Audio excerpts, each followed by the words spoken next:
कहानी की शुरुआत समुद्र के बीच बसे एक रहस्यमयी टापू से हुई, जहां हमें एक विशाल स्टेडियम लोगों से खचाखच भरा दिखाई दिया। वहां मौजूद सभी लोगों की नजरें सामने खड़े स्टाफ पर टिकी थीं। तभी स्टाफ के इशारे पर 3 मीटर लंबी एक बड़ी शार्क धीरे धीरे चारे के तौर पर ऊपर खींच कर लाई गई। तभी वहां बैठे लड़के को समझ आ गया कि अभी कुछ बड़ा होने वाला है। उसने तुरंत अपने बड़े भाई को देखने के लिए कहा और जैसे ही उसका भाई सिर उठाकर देखने लगा, उसी पल पानी के अंदर से एक विशाल जीव अचानक बाहर निकल आया।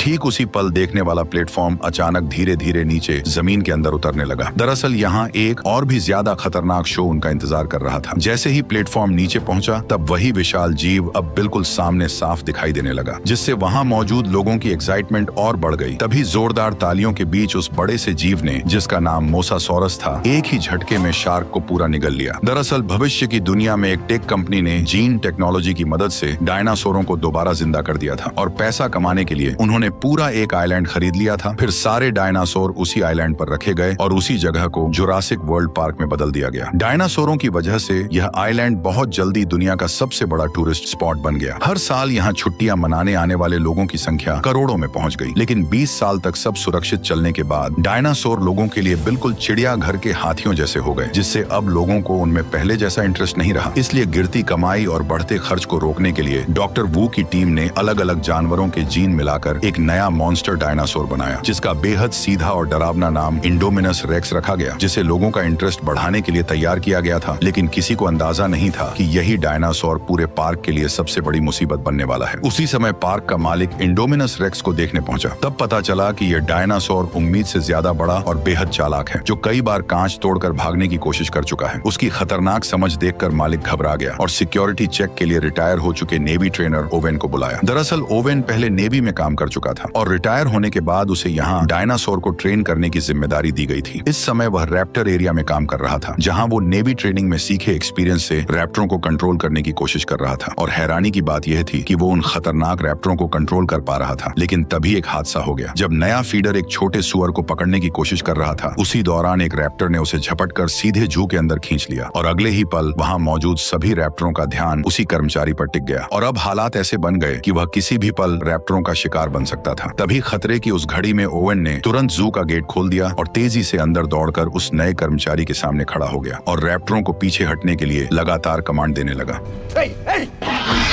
काफी कोशिशों के बाद ओवेन के साथी कर्मचारी को बाहर खींचने में कामयाब हो गए। लेकिन उसी वक्त रैप्टर नीचे झुककर शिकार की पोजीशन में आ गए, जिससे ओवेन को समझ आ गया कि अब उसकी जान खतरे में आ चुकी है। इसलिए वह एक तरफ कमांड देता रहा और दूसरी तरफ धीरे धीरे पीछे हटता गया। फिर जैसे ही गेट बंद होने ही वाला था, वह अचानक एक रोल मारकर ठीक समय पर बाहर निकल आया और इस तरह उसकी जान बच गई। इसके बाद क्लेरा ओवेन को इंडोमिनस रेक्स के पास ले गई और बताया कि यह टी रेक्स के जीन से बना एक सीक्रेट हाइब्रिड है, जो बचपन से अकेले पला है। यह सुनकर ओवेन ने चेतावनी दी कि अकेलापन उसे खतरनाक बना सकता है, इसलिए उसने तुरंत डायनासोर को दिखाने को कहा। लेकिन हैरानी की बात यह थी कि खाना डालने के बाद भी इंडोमिनस कहीं दिखाई नहीं दिया, जिससे सब बेचैन हो गए। और सबसे अजीब बात यह थी कि मॉनिटरिंग सिस्टम भी किसी तरह का हीट सिग्नल पकड़ नहीं पा रहा था, जैसे वह विशाल दानव अचानक हवा में गायब हो गया हो। तभी ओवेन की नजर दीवार पर पड़े बड़े बड़े पंजों के निशानों पर गई और इससे अंदाजा लगाया गया कि शायद इंडोमिनस दीवार पार करके बाहर निकल गया है। यह सुनते ही क्लेरा का चेहरा पीला पड़ गया। उसने तुरंत कंट्रोल सेंटर लौटने का फैसला किया और रास्ते में ही टीम को अलर्ट रहते हुए इंडोमिनस के शरीर में लगी लोकेशन चिप तुरंत ट्रैक करने को कहा। दूसरी तरफ पार्क के अंदर मौजूद ओवेन और गार्ड दीवार के पास जाकर ये देखने लगे कि आखिर इंडोमिनस बाहर कैसे निकला। लेकिन तभी कंट्रोल सेंटर से एक डरावनी खबर आई कि लोकेशन चिप दिखा रही है कि इंडोमिनस अभी भी अंदर ही है। ये सुनते ही सबके होश उड़ गए, क्योंकि उस समय तीनों लोग अभी भी उन्हीं पंजों के निशानों को ध्यान से देख रहे थे। कंट्रोल रूम के स्टाफ ने तुरंत गार्ड को फोन करके उन्हें जल्दी से वहां से निकलने के लिए कहा। ओवेन ने जैसे ही यह सुना, वह तुरंत मुड़कर अंदर वाले गेट की तरफ दौड़ पड़ा। लेकिन तभी आखिरी गार्ड ने देखा कि इंडोमिनस ठीक उस ओर बढ़ रहा है जिधर ओवेन भाग रहा था। तभी इस अफरा तफरी में अचानक डायनासोर ने एक गार्ड पर हमला कर दिया। घबराकर दूसरा गार्ड दीवार के पास बने गेट तक पहुंचा और उसे तुरंत खोल दिया। जब उसने देखा कि उसका साथी इंडोमिनस के हाथों मारा जा चुका है, तो डर के मारे वो घबरा गया और बिना सोचे समझे भागकर गेट के बाहर निकल गया। उधर ओवेन भी पूरी ताकत से दौड़ता रहा और आखिरकार गेट बंद होने से ठीक पहले बाहर निकलने में कामयाब हो गया। लेकिन इंडोमिनस ने गेट में बची छोटी सी दरार का फायदा उठाया और जोरदार टक्कर मारकर पूरा गेट तोड़ दिया और वो भी बाहर निकल आया। इस खतरनाक पल में ओवेन ने तुरंत जमीन पर स्लाइड मारकर खुद को एक कार के नीचे छुपा लिया और फिर बिना देर किए पीछे मुड़कर उस डायनासोर की हर हरकत पर नजर रखने लगा। उसके भारी कदमों की आवाज से उसे पता चला कि इंडोमिनस अब गार्ड की ओर बढ़ रहा है। उस समय कार के पीछे छिपा गार्ड इतना डरा हुआ था कि उसकी सांसें तक अटक चुकी थी। इसी बीच इंडोमिनस किसी राक्षस की तरह सामने आया और गार्ड को एक ही झटके में जिंदा निगल गया। अपनी जान बचाने के लिए ओवेन ने जल्दी से कार के फ्यूल टैंक को काट दिया और पेट्रोल बहने दिया ताकि उसकी गंध इंडोमिनस को कंफ्यूज कर दे और वह उसे सूंघ न पाए। और सच में कुछ ही देर बाद इंडोमिनस को उसकी मौजूदगी का पता नहीं चला और एक जोरदार दहाड़ लगाकर अचानक वहां से चला गया। लेकिन अब वह खतरनाक डायनासोर इंसानी कैद से बाहर निकल चुका था, जिस वजह से कंट्रोल रूम में बैठे सभी लोग घबरा गए। उसी वक्त उन्हें पता चला कि इंडोमिनस लगभग 5000 मीटर दूर विजिटर एरिया की तरफ बढ़ रहा है, जहां करीब 20,000 लोग मौजूद हैं। यह सुनते ही क्लेरा ने उस एरिया में अलार्म बजाने की तैयारी की, लेकिन तभी पास खड़े मालिक ने उसे तुरंत रोक दिया, क्योंकि चेतावनी जारी होते ही पूरा पार्क बंद करना पड़ता और सिक्योरिटी पर सवाल उठ जाते, जिससे पार्क बंद होने तक की नौबत आ सकती थी। इसलिए मालिक को भरोसा था कि सिक्योरिटी टीम उस डायनासोर को संभाल लेगी। उसी समय सोल्जर्स की टीम उस जगह पहुंच चुकी थी जहां ट्रैकिंग चिप इंडोमिनस की लोकेशन दिखा रही थी, लेकिन वहां पहुंचने के बाद भी उन्हें इंडोमिनस कहीं दिखाई नहीं दिया। तभी टीम लीडर ने देखा कि जमीन पर पड़ा ट्रैकर इंडोमिनस के शरीर से निकाल दिया गया है। उसी पल अचानक कुछ खून की बूंदें रहस्यमय तरीके से उसके हाथ पर गिरने लगी। ये देखते ही सभी लोग डर कर ऊपर देखने लगे और जो नजारा उन्होंने देखा उसने सबको हैरान कर दिया। दरअसल इंडोमिनस ने गिरगिट के जीन की मदद से खुद को आसपास के माहौल में पूरी तरह छिपा लिया था। ये देखते ही टीम लीडर भागने ही वाला था कि उसी पल इंडोमिनस ने उसे पकड़ लिया। बाकी सभी गार्ड तुरंत अपनी स्टन गन उठाकर उस पर फायर करने लगे, लेकिन अगले ही पल इंडोमिनस ने अपने भारी पैर से टीम लीडर को कुचलकर मौत के घाट उतार दिया। बाकी गार्ड उसे रोकने के लिए आगे बढ़े और लगातार इलेक्ट्रिक शॉट मारते रहे, लेकिन इंडोमिनस ने एक एक करके सभी को बेरहमी से मार गिराया और 1 मिनट से भी कम समय में कई लोग अपनी जान गंवा बैठे। ये खबर मिलते ही ओवन ने गुस्से में क्लेरा को चेतावनी दी कि इंडोमिनस एक ऐसा मॉन्स्टर है जिसे खुद भी नहीं पता कि वह असल में क्या है, और अगर वह जंगल से बाहर निकल गया तो वह हर जिंदा चीज को मारना शुरू कर देगा, क्योंकि ऐसा करके ही वह जिंदा रह सकता है। इसलिए उसे रोकने के लिए असली हथियारों का इस्तेमाल करना ही पड़ेगा। लेकिन क्लेरा अपने मेहनत से बनाए इस पार्क को जंग का मैदान बनते नहीं देखना चाहती थी। इसी वजह से उसने ओवन की सलाह को नकार दिया। यह सुनकर ओवन गुस्से में कंट्रोल रूम से बाहर चला गया, लेकिन पार्क में मौजूद 20,000 से ज्यादा लोगों की सेफ्टी के लिए क्लेरा ने आखिरकार पूरे पार्क में अलार्म बजा दिया। उसी समय दोनों भाई पार्क के एक प्रोजेक्ट का मजा लेने जा रहे थे और जैसे ही उनकी टूर कार स्टार्ट हुई उसी पल स्टाफ को खतरे की चेतावनी मिल गई। इसलिए उन्होंने तुरंत बाकी सभी टूर कारों को रोक दिया। लेकिन अजीब बात यह थी कि दोनों भाइयों की कार नहीं रुकी और वह धीरे धीरे पार्क के अंदर की ओर बढ़ती चली गई। इस इलाके में कई तरह के शाकाहारी डायनासोर खुलेआम घूम रहे थे, जैसे 3 सींग वाला ट्राइसेराटॉप्स, बड़े बड़े हड्डी जैसे प्लेट वाले स्टेगोसोरस और वहीं लंबी गर्दन वाला ब्रैकियोसोरस। ये सभी डायनासोर काफी शांत थे, लेकिन तभी टूर कार के अंदर अचानक एक चेतावनी सुनाई दी, जिसमें बताया गया कि सिस्टम में गड़बड़ी आ गई है और गाड़ी अब अपने आप होटल की तरफ वापस लौटेगी। लेकिन बड़ा भाई लौटना नहीं चाहता था। ऊपर से दोनों पार्क की ऑपरेशन मैनेजर क्लेरा के भतीजे थे, इसलिए उनके पास एक खास एक्सेस वाला रिस्टबैंड था। इसी वजह से उसने सीधे सिस्टम को कंट्रोल कर लिया और अपने छोटे भाई को लेकर पार्क के और अंदर की तरफ बढ़ गया। उधर क्लेरा को भी अचानक अपने भतीजों की याद आई और उसने तुरंत बड़े भतीजे को फोन मिलाया, लेकिन उसी समय नेटवर्क चला गया। इसलिए उसने घबराकर स्टाफ से पूछा कि क्या सभी टूर कार वापस लौट आई हैं। जांच करने पर पता चला कि बस एक ही टूर कार अभी तक वापस नहीं आई थी और वही कार उसके दोनों भतीजों की थी। ये सुनते ही क्लेरा घबरा गई और तुरंत रेस्क्यू टीम को वहां जाने को कहा, लेकिन रेस्क्यू टीम पहले से ही व्यस्त थी, इसलिए मजबूरी में उसे ओवेन के पास जाकर मदद मांगनी पड़ी। उधर दोनों भाई पार्क के टूर एरिया के आखिरी हिस्से तक पहुंच चुके थे और तभी उन्होंने देखा कि सामने की फेंस किसी ताकतवर चीज ने तोड़ दी थी। जब उन्हें आगे जाने का रास्ता दिखा तो बड़ा भाई कार को तुरंत अंदर ले गया। थोड़ी देर बाद वे एक घने जंगल वाले इलाके में पहुंचे जहां कई एंकाइलोसोरस घूम रहे थे और पहली नजर में उन्हें 4 ही दिखाई दे रहे थे, लेकिन छोटे भाई ने जोर देकर कहा कि वहां 5 हैं। इसलिए बड़े भाई ने फिर से ध्यान से गिनती शुरू की। तभी उन्हें समझ आया कि कार के कांच में जो परछाई दिख रही है वह असल में 5वां नहीं बल्कि उनके पीछे खड़ा इंडोमिनस रेक्स है, जो चुपचाप उनके पास आ चुका था। उसने जोरदार दहाड़ मारते हुए कार को लात मार दी, जिससे दोनों भाई कार के साथ कई फीट दूर पहुंच गए। जैसे ही बड़ा भाई घबराकर कोई नाकाम कोशिश करने वाला था, तभी एक एंकाइलोसोरस की भारी पूंछ कार से टकराई और गाड़ी उलटकर दूर जा गिरी। इंडोमिनस रेक्स ने सोचा कि एंकाइलोसोरस उसका शिकार छीन रहा है, इसलिए उसने तुरंत उस पर हमला कर दिया और दोनों के बीच जबरदस्त लड़ाई शुरू हो गई। जब उसने एंकाइलोसोरस को काटने की कोशिश की तो उसकी मजबूत खाल की वजह से उसके दांत अचानक हिलने लगे। गुस्से में उसने अपने नुकीले पंजों से एंकाइलोसोरस की पीठ पर गहरा वार किया और आखिरकार उसे पलटकर एक ही झटके में मार डाला। ये सब देखकर दोनों भाई डर से कांप उठे और उसी वक्त क्लेरा का फोन फिर से बज उठा। फोन की आवाज सुनते ही इंडोमिनस को अचानक कार के अंदर मौजूद शिकार का ध्यान आया और थोड़ी देर उसे घूरने के बाद उसने अपने पंजे से कार को जकड़ लिया। फिर उसने अपना विशाल मुंह खोलकर सीधे उसे निगलने की कोशिश की, लेकिन जब ऐसा करने में उसे मुश्किल हुई तो उसने चालाकी